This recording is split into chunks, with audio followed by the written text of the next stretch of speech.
După cum s-a întrerupt, eram la ruși.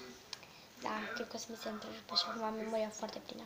Bun, deci nenocul ăsta.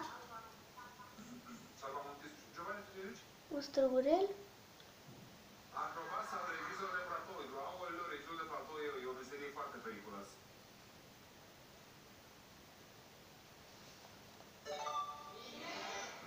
Mamă, ce clar că mi s-a întrerupt.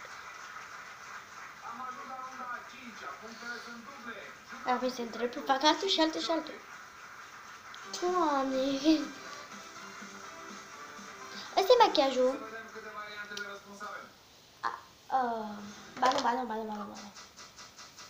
Condulator de genere. Am rugat 100 de români să ne spună ceva alb și dulce. Pălărimel, dacă vreți să știți. La vârsta asta, chiar că nu vreau să mă dau cu rimel, nu mai vreau, gata. Mi s-au umflat ochii de la el.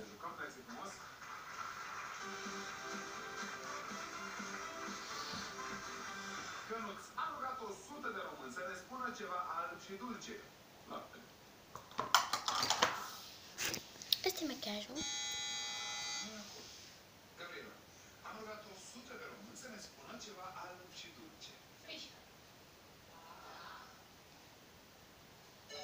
Avem foarte bine. Ăsta-i machiajul. Sper că v-a plăcut. Să nu uitați să dați un like, un share, un comentariu și tot ce mai vreți voi. Dacă v-a plăcut, un comentariu, vă rog. Pa!